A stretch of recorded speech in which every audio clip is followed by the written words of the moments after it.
நீங்கள் தான் பிகைண்ட் கட்டைகளா? ம், இவர் மேலே என்ன கேஸு சார்? இவன் என்னெல்லாம் பண்ணுவான் தெரியுமா சார்? ரோட்டில் ஒருத்தனை கூட நிம்மதியாக போக விட மாட்டான், வர விட மாட்டான் சார். எல்லாரையும் பிடிச்சி தலை பிடிக்குமா தளபதி பிடிக்குமான்னு போட்டு உசுரை வாங்கிட்டு இருக்கான் சார். இவ்வளோ ஏன் சார், அமீர் கான் எவ்வளோ பெரிய நடிகர், எவ்வளோ பெரிய லெஜெண்டு, அவரை கூப்பிட்டு கேட்கறதுக்கு எவ்வளோ இருக்குது. லால் சிங் சத்தால என்ன சார் பண்ணீங்க, பிகேல என்ன சார் பண்ணீங்க, எப்படி சார் இவ்வளோ விருது வாங்கினீங்க அப்படின்னு எவ்வளோ கேட்க வேண்டியது இருக்குது. அவனை கூப்பிட்டு இவன் என்ன கேட்டான் தெரியுமா சார்? உங்களுக்கு தலை பிடிக்குமா தளபதி பிடிக்குமான்னு கேட்குறான் சார். இவனுக்கு என்ன சார் பண்ணலாம் சார்? இவனால பவுன்சர்ஸ்லாம் வந்து ரொம்ப மன உளைச்சல் இருக்காங்க சார். பவுன்சருக்கே பவுன்சர் போடுறான் சார். அதுவும் இல்லாமல் யாக்கரும் போடுவான் சார். என்ன பண்ணுறான் தெரியுமா சார்? அவங்களெல்லாம் கூப்பிட்டு நீங்கள் விஜய் நடந்து வரும்போது அவர் எப்படி நடந்து வந்தார், காலால் நடந்து வந்தாரா?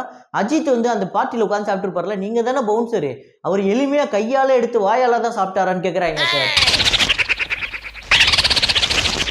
சார், போன வருஷம் விஜய் சார் எலெக்ஷனுக்கு சைக்கிளில் போனார்ல ஓட்டு போட, அப்போ கூட சைக்கிளில் போன ஒருத்தனை கூப்பிட்டு நீ தளபதி ஃபேனா இல்லை தலை ஃபேனா, நீ எதுக்கு வந்து சைக்கிளில் பின்னாடி ஃபாலோ பண்ணி போன, அவர் எப்படி பெடலில் மிதிச்சாரா சாதாரண மனுஷ மாதிரி, இல்லை வேறு ஏதாவது ஸ்பெஷலாக பண்ணாரான்னு கேள்வி கேட்டுட்ருக்கான் சார். இது கூட இல்லை சார், அடுத்தது ஒன்று பண்ணா சார். அது கேட்டிங்கன்னா நீங்களே இறங்கி வந்து பளிச்சுன்னு வச்சுருவீங்க சார்.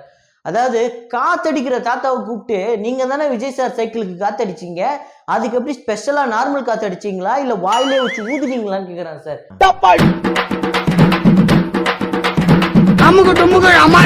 ஒரு படம் புது படம் வருது அப்படின்னா யாரும் தியேட்டர்ல போய் படம் பார்க்க விட மாட்டான் சார். ஸ்பாய்லர் கிரியேட் பண்றான் சார் இவன். விக்ரம் படத்துக்கு அந்த டீனாங்கிற கேரக்டர் ரொம்ப முக்கியமான விஷயம் சார். அதை முதல் நாளே கூப்பிட்டு வந்து ஸ்பாய்லர் பண்ணி எப்படி நீங்கள் அந்த பாட்டில் கேட்ச் பிடிச்சிங்க, எப்படி வந்து அந்த கண்ரேகையை வச்சு எப்படி அந்த கதவை க்ளோஸ் பண்ணீங்கன்னு கேள்வி கேட்டுட்டு இருக்கான் சார். இவனை என்ன சார் பண்ணலாம்? மிஸ்டர் சதாசிவம், எதுக்கு இவ்வளோ கோவம் சார்? யாருக்காவது உடம்பு சரியில்லைன்னாலோ இல்லை யாராவது இறந்து போயிட்டாலோ இவனுக்கு ரொம்ப குஷியாயிடுது சார். என்ன பண்ணான் தெரியுமா சார்? எஸ்பிபி அவர்கள் 50,000 பாட்டு போட்டு ரெக்கார்டு படைச்சிருக்காரு. இவன் என்ன ரெக்கார்டு படைச்சிருக்கான்னு சொல்லவா? அவர் உடம்பு சரியில்லாமல் இருக்கும்போது 25,000 வீடியோ, இறந்ததுக்கு அப்புறம் 25,000 வீடியோ போட்டு ரெண்டுத்தையும் டேலி பண்ணியிருக்கான் சார். டேலி பண்றதுல பெரிய ஆள் சார் இவன். சித்ரான்னு ஒரு சீரியல் நடிகை சார், அவங்க மர்மமான முறையில் இறந்துட்டாங்க. அதுக்கு இவன் என்ன பண்ணான் தெரியுமா சார்? ஒரு பக்கம் போலீஸ் இன்வெஸ்டிகேஷன் போய்கிட்டு இருக்கு, ஒரு பக்கம் இவன் இன்வெஸ்டிகேஷன் போயிட்டு இருந்துச்சு சார். சரி, ஏதோ நல்ல விஷயத்துக்காக நல்ல எண்ணத்துக்காக பண்ண போறான் அப்படின்னு பார்த்தா அப்புறம் தான் தெரியுது நிமிஷத்துக்கு ஒரு வீடியோ விடுறான் சார்.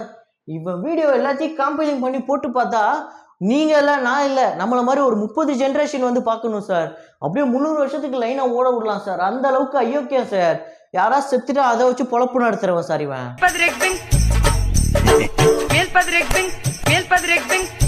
சார், ஒரு படம் வர விட மாட்டான் சார். அந்த படம் மட்டும் ஹிட் ஆயிடுச்சுன்னு வைங்களேன், அதில் இருக்கிற சின்ன கேரக்டர், சின்ன லைட் பாய்லேருந்து எல்லாரையும் கூப்பிட்டு எல்லாரையும் பேட்டி எடுத்து சாவடிச்சிருவான் சார்.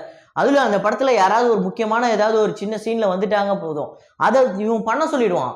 அதுக்குன்னு விக்ரம் படத்தில் இந்த மோர்னிங் பிஜிஎம்ல வந்துச்சு ஒரு மாயான்னு ஒரு நடிகை, அவங்களும் அதுக்குன்னு மோர்னிங்கே பண்ண சொல்லுவானா சார்? இவன் பண்ண சொல்கிறான் சார். உங்களுக்கு வீடியோ ஆதாரமும் கொடுத்துருக்கா சார், அதை பாருங்கள் சார்.